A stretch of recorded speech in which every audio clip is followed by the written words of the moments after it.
Hello बच्चों, एक बार फिर से आप सभी का बहुत बहुत स्वागत है हमारे इस यूट्यूब चैनल पर, जिसके अंदर हम बात कर रहे हैं वृत्त कक्षा 10 की प्रश्नावली 10, जिसका नाम है वृत्त। अब देखो वृत्त होता क्या है। वृत्त की बात करें तो वृत्त एक क्या होता है, टू डायमेंशनल क्या होती है, एक आकृति होती है, टू डायमेंशनल आकृति होती है। कहने का मतलब टू विमीय क्या होती है, आकृति होती है। अच्छा, टू विमीय आकृति की बात करें तो ये बोल सकते हैं कि जैसे चूड़ी की आकार की हो सकती है, चूड़ी के आकार की हो सकती है, या कोई भी द्विविमा के अंदर, यानी कि ये एक काल्पनिक आकृति है। क्या है, काल्पनिक आकृति है। ठीक है, चूड़ी के आकार की मान लो, या और कोई जैसे टू डायमेंशनल कोई भी आकृति है तो उसके आकार का ये क्या कहेंगे, वृत्त। अच्छा, वृत्त की बात करें तो वृत्त के सेंटर में या मिड पॉइंट में इसमें क्या होता है, इसमें बिंदु होता है, जिसे क्या कहते हैं, वृत्त का क्या कहते हैं भाई, केंद्र। क्या कहते हैं, वृत्त का केंद्र। अच्छा, वृत्त की बात करें, वृत्त की परिभाषा की बात करें तो क्या कहेंगे, ये एक निश्चित बिंदु है। क्या है, एक निश्चित बिंदु। और इस निश्चित बिंदुओं के बाहर की तरफ, निश्चित बिंदु के चारों तरफ बिंदुओं का बिंदु पथ क्या कहलाएगा, आपका वृत्त कहलाएगा। वृत्त किसे कहते हैं कि किसी एक निश्चित बिंदु के, किसी एक निश्चित बिंदु के चारों तरफ बिंदुओं का जो बिंदु पथ होगा वो क्या कहलाएगा, आपका वृत्त कहलाएगा। कहने का मतलब ये क्या है, एक निश्चित बिंदु है, और इस निश्चित बिंदु के चारों तरफ क्या है, ये एक इस बिंदुओं का क्या है, बिंदु पथ है। ये क्या है, बिंदुओं का बिंदु पथ। तो क्या कहेंगे, इसे वृत्त कहेंगे। तो वृत्त की परिभाषा में क्या लिखेंगे कि किसी निश्चित बिंदु के, किसी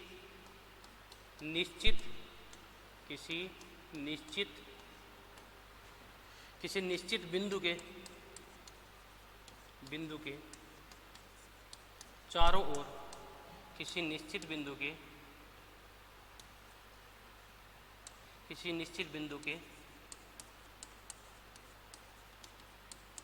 चारों ओर बिंदुओं का बिंदु पथ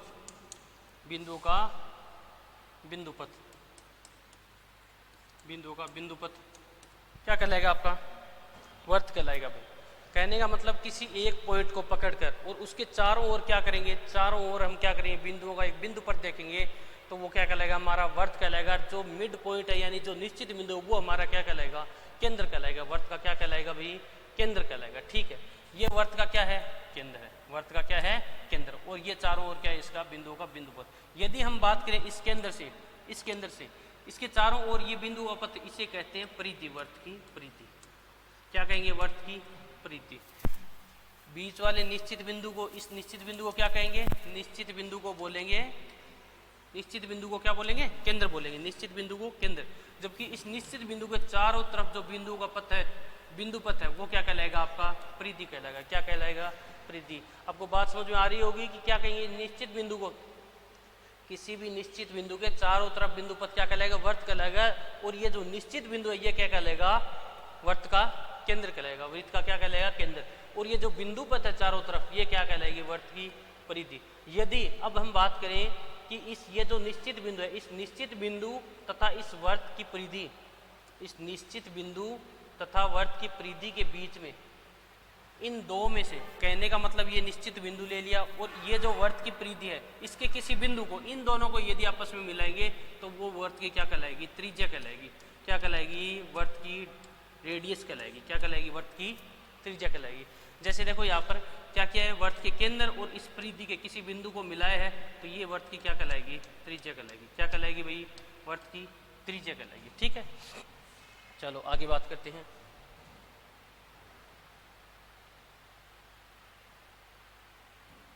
इसके बाद में बात करते हैं, देखो।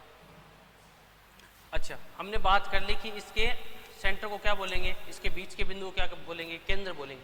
और केंद्र और परिधि के किसी बिंदु को आपस में मिलाएंगे तो वो वृत्त की क्या कहलाएगी, त्रिज्या कहलाएगी। वृत्त की त्रिज्या कहलाएगी। अच्छा, अब हम ये बोलें कि यदि इस परिधि के किन्हीं दो बिंदुओं को आपस में मिलाए, परिधि के किन्हीं दो बिंदुओं को आपस में मिलाएंगे तो मिलाने वाली रेखा क्या कहलाएगी, वृत्त की जीवा कहलाएगी। भाई क्या कहलाएगी, वृत्त की जीवा कहलाएगी। क्या कहलाएगी, वृत्त की जीवा।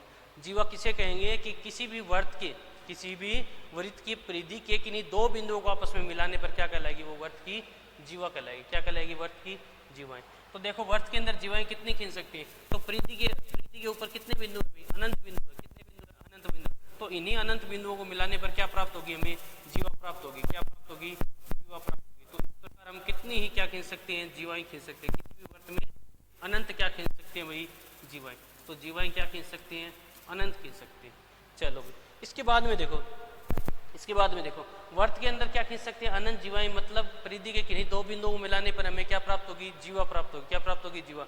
और ऐसी जीवा जो केंद्र से होकर जाए। देखो भाई ऐसी जीवा जो केंद्र से होकर जाए, ये केंद्र से होकर जा रही है भाई, ये केंद्र से होकर जा रही है। तो ऐसी जीवा जो केंद्र से होकर जाए वो वर्त का क्या कहलाती है भाई, व्यास कहलाती है। क्या कहलाती है, व्यास कहलाती है, डायमीटर कहलाती है।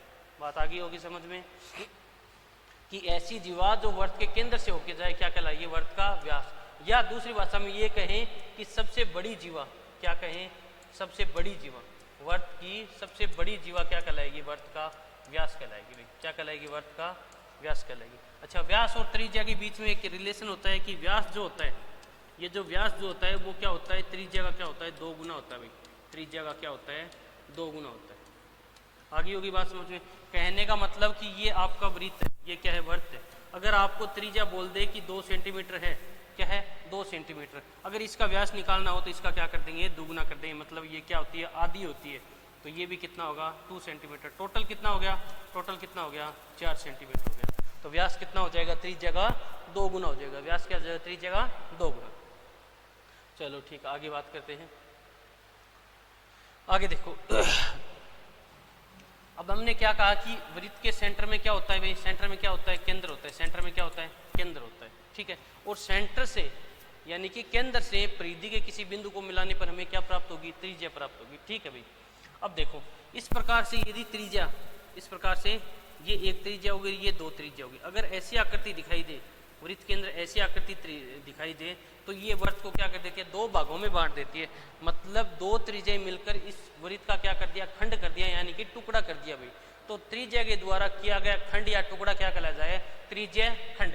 तो ये वृत्त का क्या हो गया, त्रिज्या खंड। तो इसको क्या बोलेंगे, इसको क्या बोलेंगे, लघु त्रिज्या खंड, क्योंकि छोटा है भाई। तो क्या है, छोटा त्रिज्या खंड। ऐसा लघु खंड जो त्रिज्या के द्वारा किया गया हो, त्रिज्या खंड। ये एक त्रिज्या, ये दूसरी त्रिज्या, 2 मिलकर क्या कर दिया, इस वर्त को खंड के अंदर यानी कि टुकड़ों में बांट दिया। तो क्या बोलेंगे, त्रिज्या के द्वारा किया गया खंड, लघु त्रिज्या खंड। और ये क्या कहलाएगा, इसका दीर्घ त्रिज्या खंड, दीर्घ त्रिज्या खंड, ठीक है। लघु त्रिज्या खंड और दीर्घ त्रिज्या खंड। 10 पॉइंट आगे वाली प्रश्नावली में बात करेंगे कि ये जो लघु त्रिज्या खंड है और दीर्घ वर्त खंड है, इनका क्या करेंगे, हम क्षेत्रफल ज्ञात करेंगे। इनका क्या ज्ञात करेंगे, इनका एरिया ज्ञात करेंगे भाई। तो एरिया ज्ञात करने के लिए इनका सूत्र आगे वाली प्रश्नावली में हम देख लेंगे। फिलहाल हम क्या कह रहे हैं कि 2 त्रिज्याएं मिलकर किसी भी वर्त के 2 हिस्से कर दे तो उसे क्या कहेंगे, त्रिज्या खंड। बड़े वाले भाग को क्या कहेंगे, दीर्घ वर्त खंड, और छोटे वाले भाग को क्या कहेंगे, लघु वर्त खंड, ठीक है भाई। अच्छा अगर कोई जीवा किसी वर्त को 2 भागों में बांट रही है, ये वर्त की जीवा होगी भाई वर्त की क्या होगी, जीवा। तो यदि वर्त को 2 भागों में बांट रही है तो उसे क्या कहेंगे, वर्तखंड। तो ये छोटे वाला भाग क्या होगा, लघु वृत्त खंड, लघु वर्तखंड। और बड़ा वाला भाग क्या हो गया, दीर्घ वर्त खंड, दीर्घ वृत्त खंड, ठीक है। आ रही होगी भाई बात समझ में। क्या कह रहा हूँ कि कोई भी त्रिज्याएं मिलकर, 2 त्रिज्याएं मिलकर क्या करें, वर्त के 2 टुकड़े कर दें या 2 भागों में बांट दें तो वो क्या कहलाएगा, त्रिज्या खंड।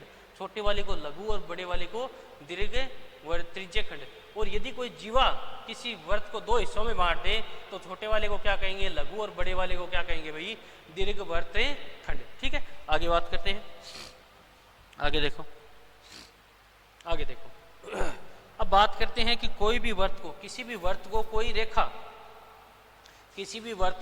किस प्रकार से प्रभावित करती है। यदि वो रेखा बिल्कुल छुए बगैर, या तो वर्त को, ना ही तो वर्त के किसी बिंदु को छुएगी, ना ही वर्त को, तो और वर्त से दूर चली जाएगी, तो ऐसी क्या कहलाएगी, वर्त के बाहर रेखा। ये वर्त के बाहर रेखा होगी। यदि मान लो किसी वर्त की परिधि के किसी एक बिंदु को क्या करे, टच करते हुए जाए, तो उसे क्या बोलेंगे, वर्त की क्या बोलेंगे भाई, वर्त की क्या बोलेंगे, स्पर्श रेखा बोलेंगे। क्या बोलेंगे, वर्त की स्पर्श रेखा। क्या बोलेंगे, वर्त की स्पर्श रेखा।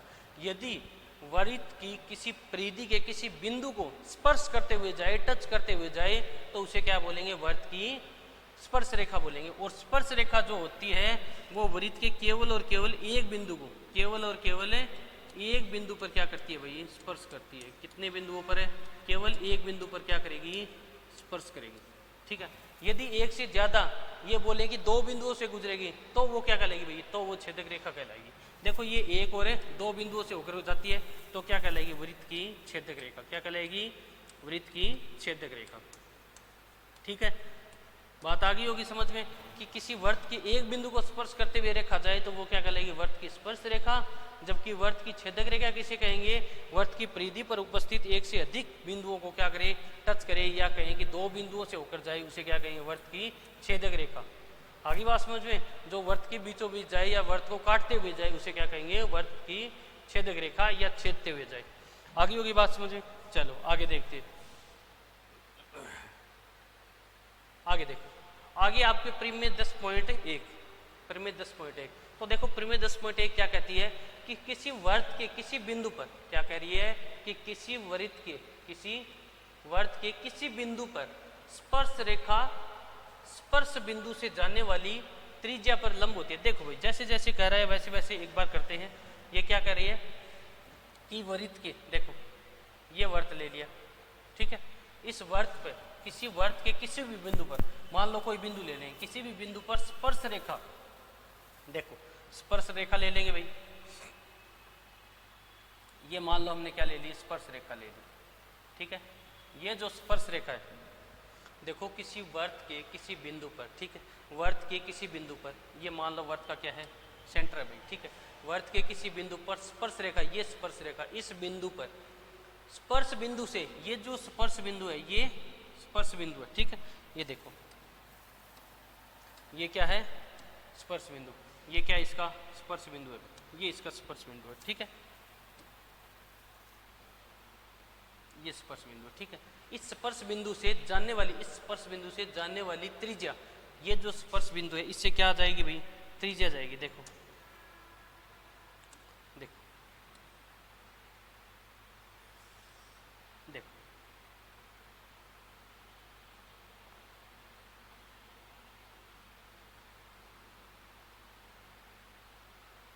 ये क्या गई, ये त्रिज्या गई। देखो भी दोबारा देखो क्या कह रहा है कि किसी वर्त के, ये किसी वर्त के किसी वर्त के किसी बिंदु पर स्पर्श रेखा, यहाँ से देखो भाई स्पर्श रेखा, ये जो स्पर्श रेखा है वो स्पर्श बिंदु, इस स्पर्श बिंदु से जानने वाली त्रिज्या पर क्या होगी भाई, लंब होगी। ये क्या होगी, लंब होगी। इसकी क्या कह रहा है, ये क्या होगी, लंब होगी। देखो ये कह रहा है कि ये जो होगा वो इस पर क्या होगा भाई, लंब होगा। क्या होगा, लंब होगा। ये बात बोल रहा है, ये इस पर क्या होगा, लंब होगा। ठीक है, क्या होगा, लंब होगा। चलो इसको क्या करना है, हमें प्रूफ करना है भाई। क्या करना है, प्रूफ करना है। प्रूफ ये करना है कि किसी वर्त के किसी बिंदु पर स्पर्श करते हुए जो रेखा जाएगी वो इस त्रिज्या की क्या होगी, लंबवत होगी। ये हमें क्या करना है भाई, प्रूफ करना है। तो देखो सवाल के अंदर क्या क्या है वो देखेंगे। तो देखो किस प्रकार प्रमेय को, थ्योरम को क्या करेंगे, हल करेंगे। तो क्या लिखेंगे, तो थ्योरम को हल करने के लिए जो दिया है वो पहले लिखेंगे। दिया है क्या, क्या दिया है भाई, देखो दिया है कि किसी वर्त के, किसी वर्त के, वृत्त के, वृत्त के स्पर्श बिंदु, एक काम करो, इसको मान लो क्या कह दिया, P और Q कह दिया। ठीक है, इसको मान लो R पॉइंट दे दिया, R, और इसको मान लो सेंटर को क्या कह दिया, O कह दिया। ठीक है, तो क्या कहेंगे कि वर्त के स्पर्श बिंदु R, R से कोई रेखा PQ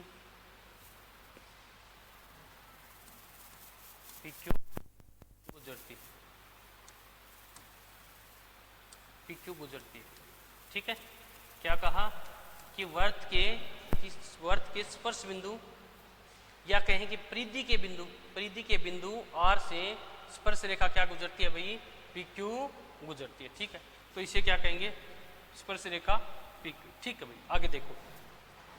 अब हमें सीधी ये करना है जिसके अंदर देखो OR क्या है, PR क्या है, PR क्या है, PR क्या है, स्पर्श रेखा है। PR क्या है, स्पर्श रेखा, PR स्पर्श रेखा है। जबकि ओ आर क्या है, ओ आर क्या है, त्रिज्या, ये त्रिज्या। ठीक है, अब देखो इसके अंदर सिद्ध क्या करना है, सिद्ध करना है हमें, करना है, सिद्ध करना है। सिद्ध क्या करना है, सिद्ध ये करना है कि ये जो ओ आर है, क्या है, ओ आर, ये क्या है, लंबवत है किसके, पी आर के, क्या है, पी आर के, सॉरी पी आर नहीं, पी क्यू है भाई, पी क्यू है, क्या है, पी क्यू है, पी क्यू है, पी क्यू पर है, लंबवत है। देखो प्रमेय ये कह रही है कि किसी भी वर्त के, किसी भी वर्त के किसी बिंदु पर कोई रेखा, स्पर्श रेखा जो है वो इस त्रिज्या पर क्या होती है भाई, लंब होती है, क्या होती है, लंब होती है। यहाँ से हमने दिखा दिया कि क्या होती है, लंब होती है। तो हमें ये सिद्ध करना है कि ये जो ओ आर है वो क्या है, पी क्यू पर है, क्या है, लंबवत है। तो देखो यहाँ से एक रचना करेंगे, इसमें क्या करेंगे, रचना करेंगे। रचना किस प्रकार करेंगे, ये जो स्पर्श रेखा है इसके ऊपर बिंदु आर तो है ही, आर के अलावा कोई और बिंदु लेंगे, आर के अलावा मान लो कि हमने एक बिंदु और ले लिया, क्या लेंगे, ये बिंदु क्या ले लिया हमने, ये बिंदु मान लो टी ले लिया, क्या ले लिया, टी ले लिया, और इस टी को क्या करेंगे भाई, ओ से मिला देंगे, क्या करेंगे, ओ से मिला देंगे। ठीक है, टी को क्या कर दिया, ओ से मिला दिया। तो ये हम रचना लिखेंगे कि स्पर्श रेखा, स्पर्श रेखा पी क्यू पर आर के अलावा, आर के अलावा, आर के अलावा,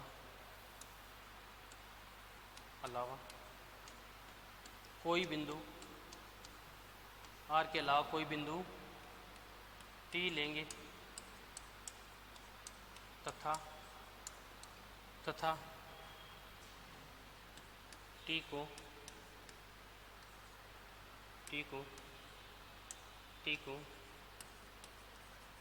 केंद्र ओ से मिला देंगे। ठीक है, ये हमने क्या किया, इसमें रचना की है भाई।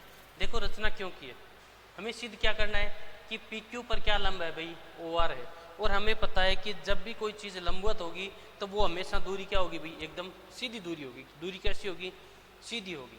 तो देखो हमें पता है कि ये जो दूरी है वो सीधी है, कहने का मतलब ओ आर क्या है, त्रिज्या है।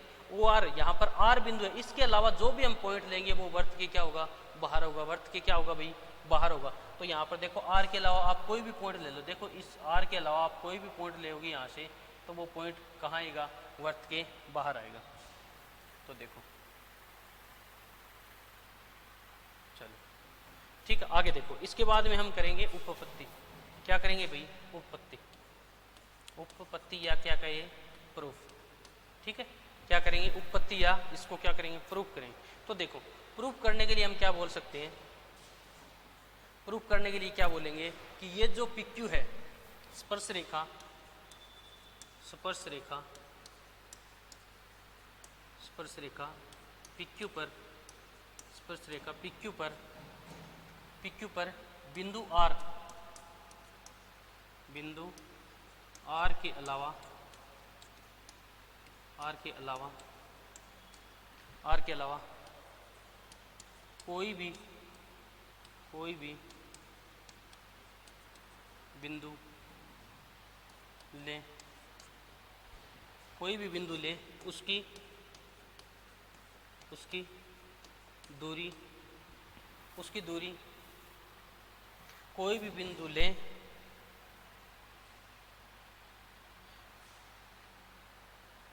कोई भी बिंदु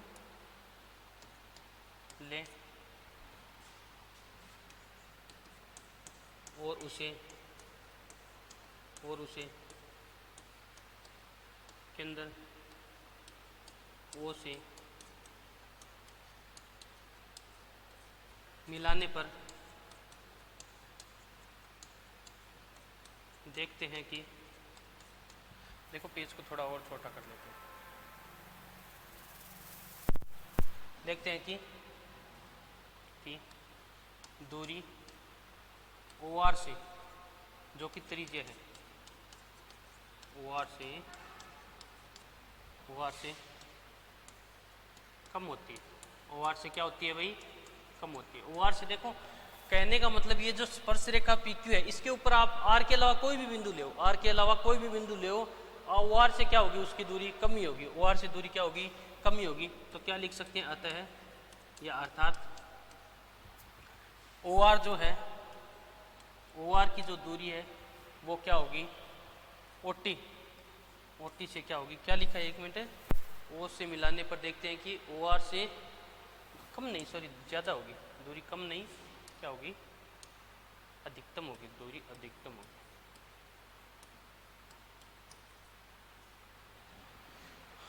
दूरी OR से अधिकतम होती है, ठीक है। तो OR से क्या होगी, अधिकतम। कहने का मतलब ये क्या है, त्रिज्या है भाई, इस त्रिज्या से क्या होगी, त्रिज्या से क्या होगी, हमेशा ज़्यादा होगी।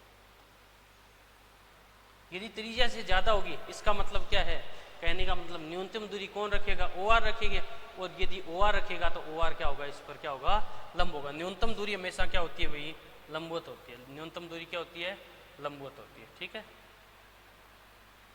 चलो आगे देखो, तो क्या लिखेंगे, अतः स्पर्श रेखा पर बिंदु R से केंद्र O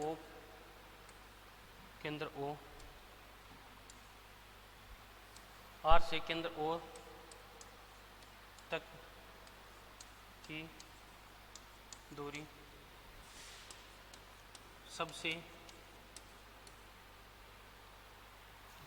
न्यूनतम होगी,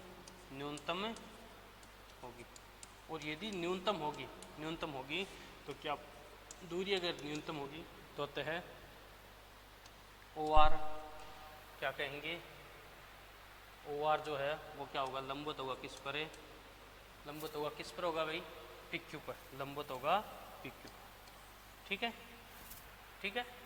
चलो एक बार फिर से देख लो भाई सवाल को क्या है।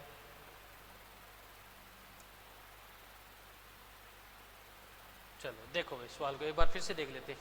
देखो प्रमेय 10.1 क्या है, प्रमेय 10.1 ये है कि वर्त के किसी बिंदु पर स्पर्श रेखा जो है वो बिंदु से जाने वाली ये जो त्रिज्या है उस पर क्या है भाई, लंबवत है, तो हम क्या करेंगे भाई, जो स्पर्श रेखा पर एक बिंदु क्या है, R है, और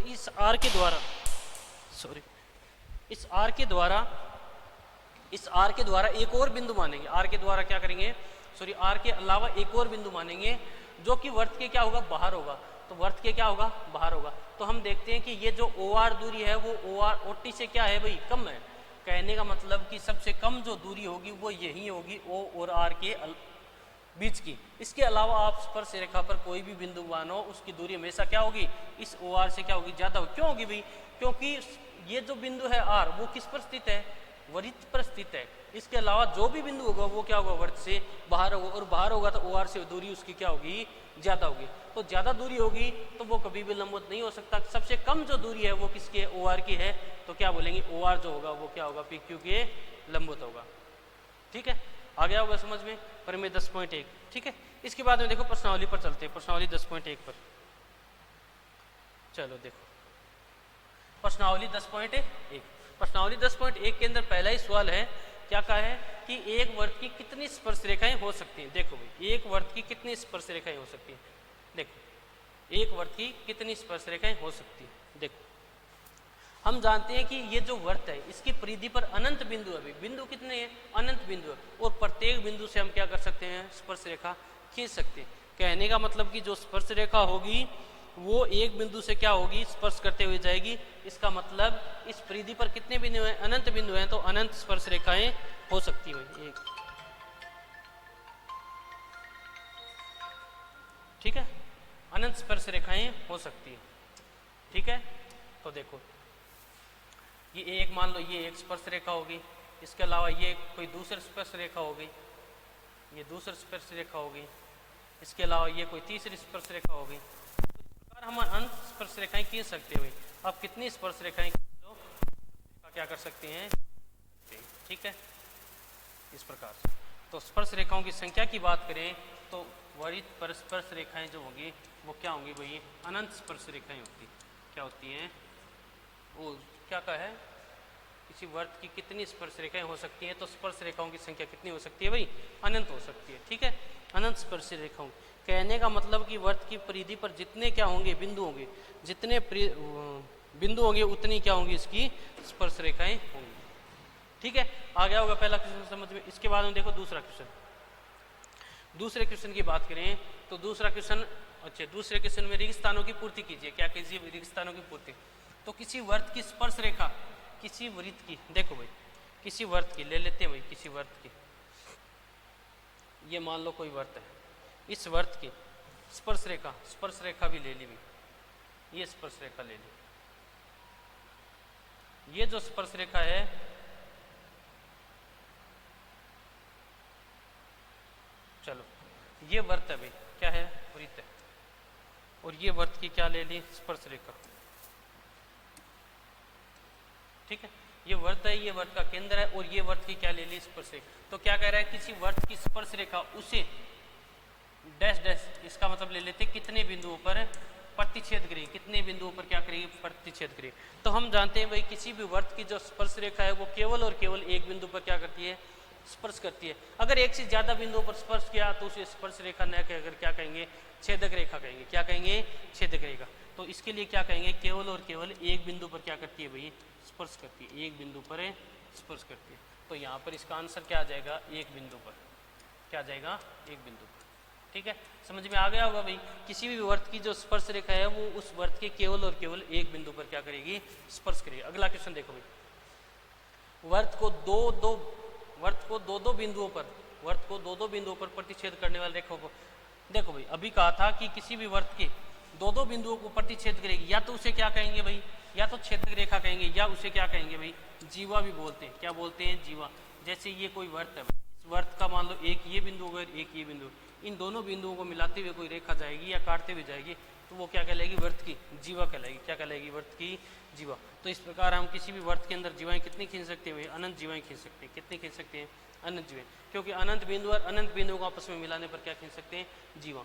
और बात करें कि सबसे बड़ी जो जीवा होगी उसे क्या बोलेंगे, वर्त का क्या बोलेंगे भाई, व्यास बोलेंगे। क्या बोलेंगे, वर्त का व्यास बोलेंगे। या ऐसे बोलेंगे कि ऐसी जीवा जो वर्त के केंद्र से होकर जाएगी क्या बोलेंगे, वर्त का व्यास बोलेंगे। ठीक है, क्वेश्चन नंबर 2 के 2 क्वेश्चन हो गए। इसके बाद में देखो भाई, अच्छा आगे क्वेश्चन नहीं लिखेगा, चलो अगला क्वेश्चन देखते हैं। अगला क्वेश्चन मैं लिख देता हूँ बोर्ड के ऊपर, दूसरे क्वेश्चन का तीसरा जो क्वेश्चन है वो देखो क्या कहता है कि एक वर्त, चलो मैं क्वेश्चन लिख देता हूँ पहले, एक वृत्त, एक वर्त की रिक्त स्थान समांतर स्पर्श रेखाएं, समांतर स्पर्श रेखाएं हो सकती, समांतर स्पर्श रेखाएं हो सकती। ये कह रहा है कि एक वर्त की समांतर स्पर्श रेखाएं हो सकती।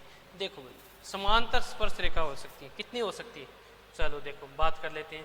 ये मान लो कोई वर्त है, इस वर्त की समांतर स्पर्श रेखाएं कितनी हो सकती हैं, कितनी हो सकती हैं। देखो भाई मान लो ये इसकी एक स्पर्श रेखा होगी, क्या होगी, एक स्पर्श रेखा। इसके समांतर की बात करें तो इसके बराबर दूरी पर, समांतर का मतलब ये हो गया ऐसी दो रेखाएं जिनके बीच की दूरी क्या हो भाई, नियत हो, निश्चित हो, तो क्या कहलाएगी वो, समांतर रेखाएं। तो देखो समांतर रेखा की बात करें तो इसके समांतर जो देखेंगे वो ये होगी, इसके समांतर क्या होगी, ये होगी। अब देखो इसके अलावा और कोई कर सकते हैं क्या, और कोई करेंगे ना तो वो क्या होगी, इसके या तो बीच से जाएगी या बाहर से जाएगी। स्पर्श रेखा हमने देखी है, स्पर्श रेखा क्या होती है, ऐसी रेखा जो क्या हो भाई, ऐसी रेखा जो क्या हो, किसी वर्त के एक बिंदु को स्पर्श करते हुए जाए, वो क्या होगी, वर्त की स्पर्श रेखा। तो एक स्पर्श रेखा अगर ऊपर खींच दी तो दूसरी स्पर्श रेखा क्या होगी, नीचे होगी। अगर इसको साइडों में से और करेंगे तो वो इसकी स्पर्श रेखा नहीं होगी भाई। क्यों, क्योंकि क्या कहा है, समांतर की बात की है। क्या की है, समांतर स्पर्श रेखा पूछी। तो किसी भी वर्त की समांतर जो स्पर्श रेखा होंगी वो कितनी हो सकती है, अधिकतम कितनी हो सकती है, अधिकतम बोल दो या न्यूनतम बोल दो, कितनी होंगी भाई, केवल और केवल दो समांतर रेखा, दो स्पर्श रेखा ऐसी हो सकती हैं जो क्या हो भाई, समांतर हो, जो क्या हो, समांतर हो। तो यहाँ पर क्या आ जाएगा, दो समांतर स्पर्श रेखा हो सकती है। ठीक है, चलो इसके बाद हम देख रहे हैं अगला क्वेश्चन। अगला क्वेश्चन मैं आपको बोर्ड पर लिख देता हूँ। देखो भाई अगला क्वेश्चन क्या है, वृत्त था, वृत्त तथा स्पर्श रेखा के वृत्त तथा स्पर्श रेखा के उभयनिष्ठ वृत्त तथा स्पर्श रेखा के उभयनिष्ठ बिंदु को देखो, बिंदु co dot dot dot dot कहते हैं। ठीक है, देखो क्या कह रहा है क्वेश्चन के अंदर कि कोई वर्त है, ये कोई वर्त है भाई, वृत्त तथा स्पर्श रेखा भी ले लो भाई। क्या ले लिए? ये स्पर्श रेखा ले ली। क्या ले लिए? स्पर्श रेखा। ये जो वर्त है और इस स्पर्श रेखा के वृत्त तथा स्पर्श रेखा वृत्त तथा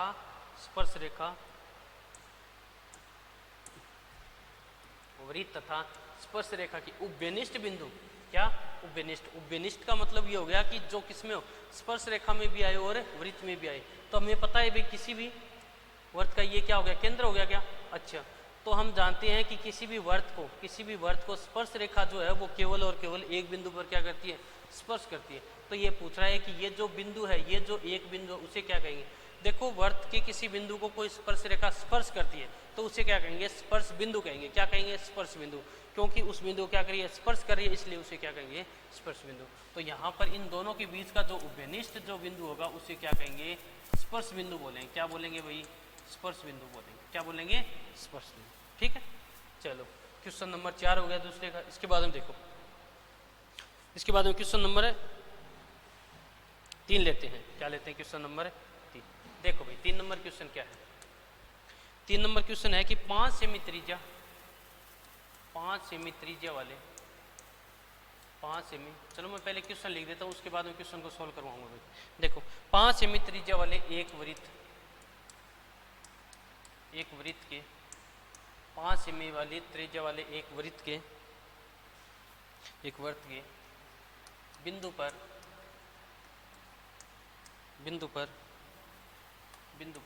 स्पर्श रेखा PQ केंद्र O से जाने वाली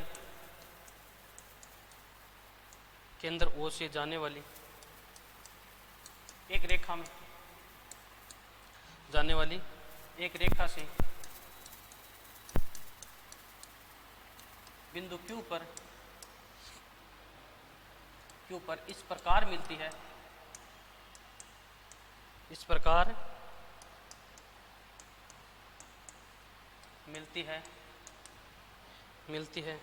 कि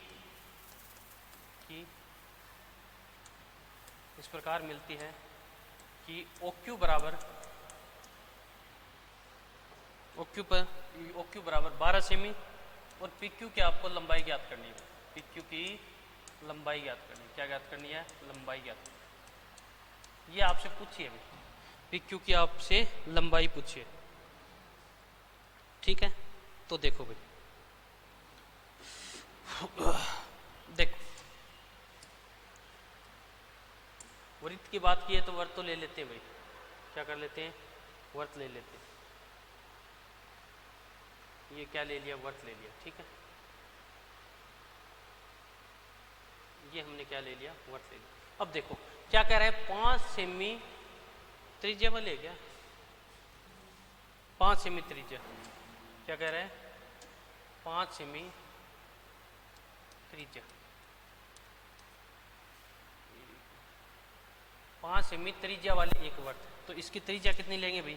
5 सेमी। त्रिज्या कितनी लेंगे? 5 सेमी। तो देखो त्रिज्या कितनी ले ली हमने? 5 सेमी ले ली भाई। त्रिज्या की बात करें तो कितनी ले ली? 5 सेमी। 5 सेमी क्या ले ली? इसकी त्रिज्या। और त्रिज्या के लिए बिंदु वो क्या कहते हैं? इसका केंद्र कह दिया। ठीक है, अब देखो आगे, 5 सेमी त्रिज्या वाले एक वर्त के बिंदु, क्वेश्चन को सही नहीं लिखा है तो बार वाले वृत्त के बिंदु पर स्पर्श रेखा, वृत्त के बिंदु पर किसी भी बिंदु पर स्पर्श रेखा जो है वो PQ। देखो स्पर्श रेखा भी ले लेते हैं।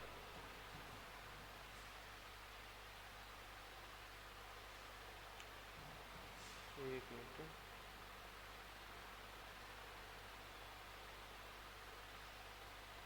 स्पर्श रेखा क्या लेंगे, स्पर्श रेखा।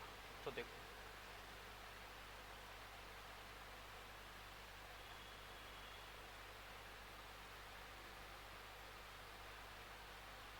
ये हमने क्या ले लिया कि स्पर्श रेखा ले ली भाई, क्या ले ली,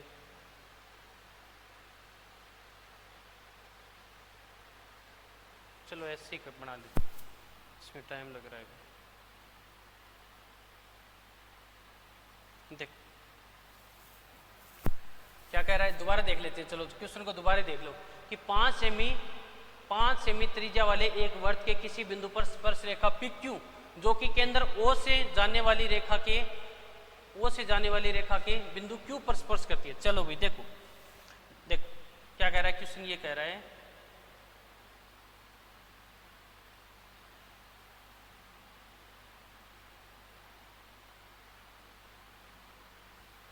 ठीक है,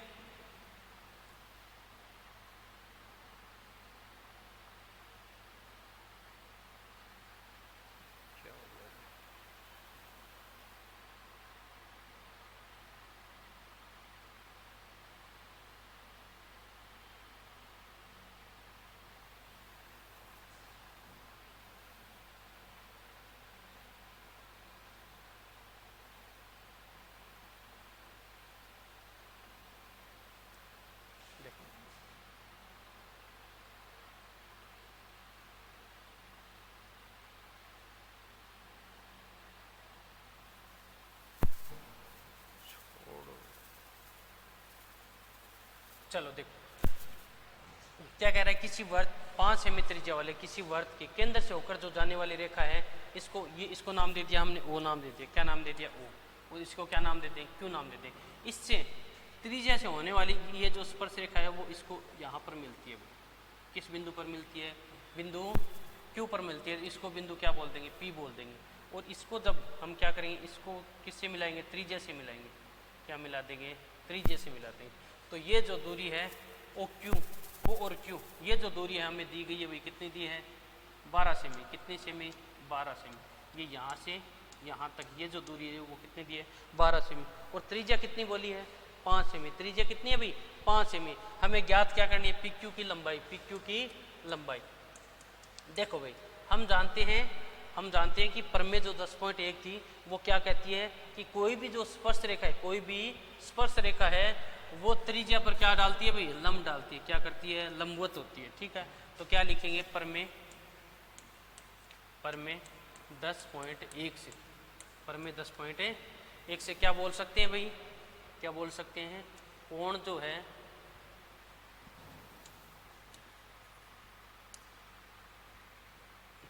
से बोल सकते हैं कोण OPQ बराबर कितना है भाई, बराबर कितना है, 90 डिग्री है। कितना है, 90 डिग्री है। तो अतः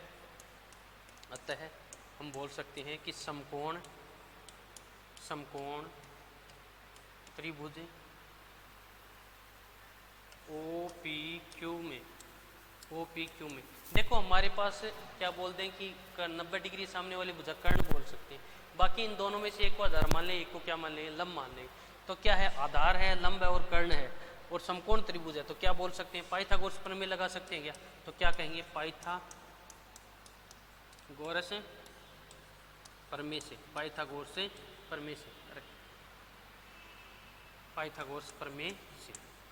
प्रमेय क्या होती है, देखो कर्ण का स्क्वायर बराबर आधार का स्क्वायर प्लस लंब का स्क्वायर। तो कर्ण क्या कहेंगे भाई, कर्ण क्या हो गया, 12 सेमी। आधार इनमें से किसी एक को मान लेंगे, तो ये मान लो कि इसको क्या कह देंगे हम, कर्ण को क्या कहेंगे, OQ क्या, तो OQ का स्क्वायर बराबर आधार मान लो कि हमने ये मान लिया OP का स्क्वायर प्लस में लंब क्या मान लिया, PQ, क्या मान लिया, PQ का स्क्वायर। ठीक है, किसी भी एक को मान सकते हैं, आधार मान लो या लंब मान लो। ठीक है, अच्छा OQ का मान कितना है अभी, OQ का मान 12 का होल स्क्वायर बराबर OP का मान कितना है, 5 का होल स्क्वायर प्लस क्या है, PQ का स्क्वायर, क्या है, PQ का स्क्वायर। तो यहाँ से देखो PQ का स्क्वायर निकालने के लिए PQ का स्क्वायर निकालेंगे तो 12 का स्क्वायर कितना हो गया 144, क्या हो गया 144, और ये 5 उधर जाएगा, 5 का स्क्वायर तो क्या होगा 25 होगा, क्या होगा भाई 25। तो यहाँ से देखो पी क्यू बराबर 144 में से क्या कम करेंगे भाई, क्या कम करेंगे 25 कम करेंगे, 144 में से क्या करेंगे 25 कम करेंगे, तो यहाँ पर क्या हो जाएगा पी क्यू का स्क्वायर कितना आ जाएगा 119 आ जाएगा। तो यहाँ से पी क्यू का क्या माना जाएगा, पी क्यू का क्या माना जाएगा 119 आ जाएगा, पी क्यू का क्या माना गया 119 आ गया। ठीक है, चलो भाई आ गया होगा समझ में।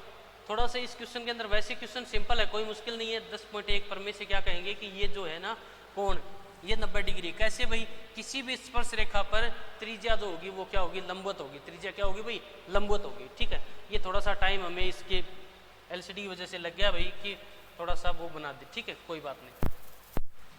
आगे देखो, आगे इसका लास्ट क्वेश्चन है भाई क्वेश्चन नंबर 4। क्वेश्चन आ गया होगा भाई समझ में, आसान क्वेश्चन है। चलो अगला क्वेश्चन देखते हैं, क्वेश्चन नंबर 4, 10.1 का चौथा क्वेश्चन, लास्ट क्वेश्चन 10.4 क्वेश्चन है। देखो बोर्ड पर लिख रहा हूं कि एक वृत्त खींचिए, एक वृत्त खींचिए और एक वृत्त खींचिए और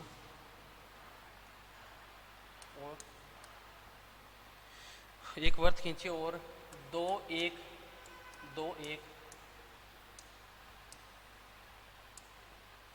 और दो एक दी गई दो, एक वृत्त खींचिए और दो, और इस कहने का मतलब जो दी गई रेखा है उसके अलावा दो दी गई रेखा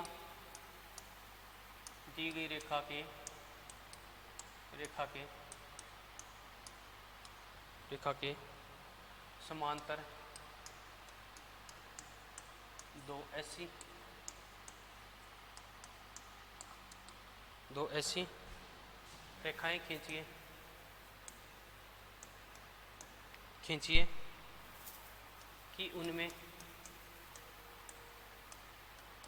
कि